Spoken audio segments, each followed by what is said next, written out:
Hi, today I'm going to talk about vectors. Take a look at this drawing I made. I've drawn a really interesting person here, and here a really nice house. So, let's imagine I'm designing a video game and I want to move this character from here to the house. I would move it by drawing this movement, this arrow, right? This is the movement that I want my character to perform. You've just created your first vector. Vectors are arrows that have a defined length and that we usually express them by breaking down into two components. Let's take a look at this vector. I'm going to call it M for movement. We usually put an arrow on top of the letter we use to express the vector, to express that it is a vector. So this arrow can be decomposed in two movements, the horizontal and the vertical. It has moved 4 places to the right and 3 places up. The proper way to express this vector would be then, first, horizontal component goes here, and then vertical component goes here. In general, in math, this is always the format. When we got a bracket separated by 2 values, like a point, it's always x coordinate, y coordinate. Same thing. So I'm moving 4 to the right, so I'll write a 4. If we go to the right, it's positive. If we go to the left, negative. Up, positive. Down, negative. Alright, so 4 units to the right, so plus 4, and 3 units up, so plus 3. And that is the vector of my movement. I've just performed the following movement, 4, 3. But how much has my character moved? By the way, quick thing. When we put a vector to differentiate it from a point, we draw an arrow on top of it. Anyway, but how much has it walked from here to here? Well, we can figure that out with Pythagoras. This is a right triangle, and what we want to calculate is the hypotenuse. So let's remember, what does Pythagoras say? Pythagoras says that the hypotenuse squared is equal to the sum of the two legs squared. In this case, the hypotenuse squared is equal to 3 squared plus 4 squared. So C is the square root of 3 squared, 9, 4 squared, 16. So C is the square root of 9 plus 16, 25. So the hypotenuse is 5, square root of 25, 5. Therefore, I've moved 5 meters to get to my house. So, we would conclude the movement that I've performed is expressed with this vector. And the magnitude of the vector, so magnitude, the magnitude of M is 5 meters. You must have this difference very clear. Magnitude is one value that is calculated using Pythagoras. A vector is the decomposition of the arrow into the horizontal and vertical components. Alright, let's look at more examples. I'm going to draw some random vectors. This one, for instance. So this vector is moving 2 units to the left, so I'm going to call it A. So A is minus 2 to the left, and how much is it going up? 2 as well, and 2 units up. Great. Let's take another example, this one. So this vector is moving, I'm going to call it B. It's moving 2 units to the right, so plus 2, and vertically it's not moving, so 0. Alright, let's continue. In this exercise, we're going to graph V and U, and then we're going to perform some operations. So V, I'm going to graph it in blue. 1, 3. Alright, let's imagine that they all start here, at the origin. They can start wherever they want, but for this example, I'm going to make them start at the origin. More simple. So 1, 3. 1 to the right, 3 up. The vector will look like this. What about U in green? U goes 2 to the left, minus 2, and 2 down, minus 2. So this is U. Great. We've graphed both vectors. let's determine 3v. Okay, what is 3v? 3v is, sorry, I just realized I call this u as well. This should be v.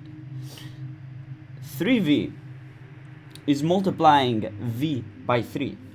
Or in other words, making v 3 times larger. So it's multiplying it by 3. This would be multiplying it by 2. And this is multiplying it by 3. So now v has gotten 3 times bigger. This is v now. I hope this visual representation makes sense. It's really easy to multiply a vector by a number because you just multiply both components by that number. So 1 times 3, 3. 3 times 3, 9. And it makes sense because in our drawing, our vector also goes now like this. 3 to the right and 9 up. What about adding them? Adding them is really easy as well. You just add the corresponding coordinates. So, v plus u. So let's look at the vertical components. 1 plus minus 2. 1 plus minus 2 is minus 1. 3 plus minus 2. 3 plus minus 2 is 1. So this is the result. If we add them, the result is 1, 1. Great. Let's continue. Minus 1, 1. Sorry. Another way to visualize this, fun way to add them, you draw one vector. So v was 1 and 3. This was v. Then you draw the next one, u, which was going 2 down and 2 right. So 1, 2, 1, 2. You draw it. And then you join them. If I join them now, from the first to the last, I get the new vector, minus 1, 1. And that's the addition. That's fun. Okay, done and done. 2v minus 3u. Easy as well. 2v is v times 2, so 2 times 6. And now we're going to subtract this by 3u. So 2 times 3 is 6, so minus 6, minus 6. Let's subtract them now. 2 minus minus 6, careful doing minus minus, ends up being plus, so 2 minus minus 6 is 8. 6 minus minus 6 is 12. Careful with the signs. Angle formed with v and the x-axis. So I have a little bit of a mess here. I'm gonna erase it so we have space.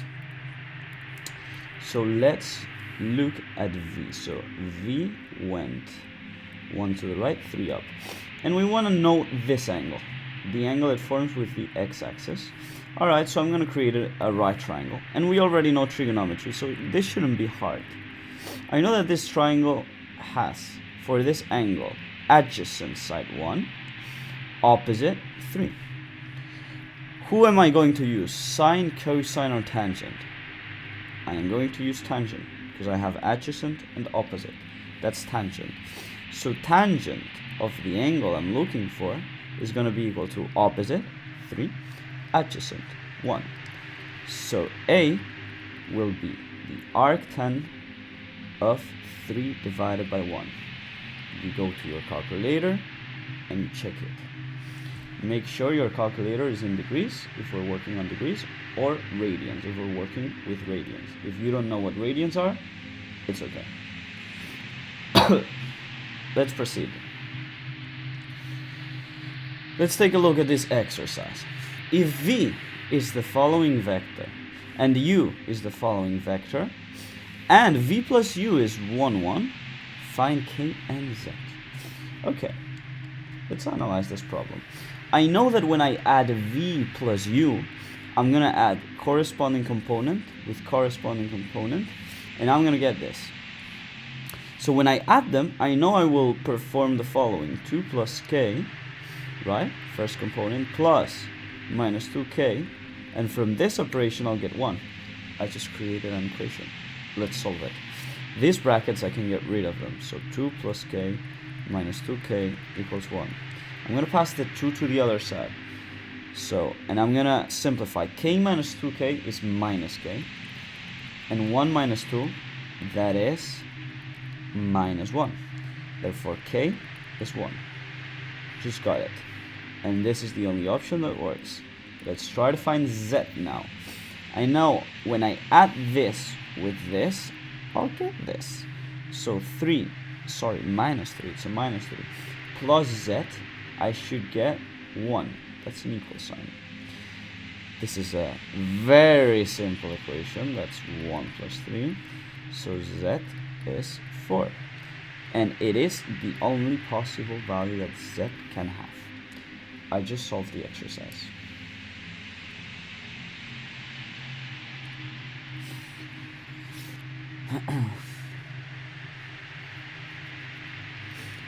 Alright, let's take a look at this problem of physics performed with vectors. Vectors are really useful in physics. Almost everything you'll study is breaking down with vectors. When I solve physics problems, I just see them as a vector problem. So, I push a box with a force of 200 newtons. Newtons is the units we use to measure how much force we apply. So, a force of 200 newtons from east to west. My friend also pushes the box with a force of 100 newtons, forming an angle of 30 degrees with my force, as shown in the drawing. So basically, I am pushing the box from here, he's pushing the box from here. What will be the result? So first, I am going to express both forces as vectors. Let's begin. My force, I'm going to call force 1, it's really simple. Horizontally, I'm pushing it to the left, 200, so minus 200. Vertically, nothing, so 0. What about my friend though? They're giving me the magnitude, the total force that he's applying. But I need to break it down into the horizontal and vertical components. So here's the magic about vectors. He is, and I'm going to use another page, he's applying this force with an angle of 30 degrees. I know this doesn't look like 30 degrees, but just ignore that. I'm trying. So I want to find the horizontal and vertical component, and I know that the hypotenuse is 100 because it's the magnitude. So let's find it with trigonometry. Alright, so let's begin with sin. Sin 30 is opposite, who is y, divided by 100. By doing this, I can find out who y is. If you have trouble understanding what I'm doing right now, you should review trigonometry, go back to the last lesson, and review a little bit of trigonometry.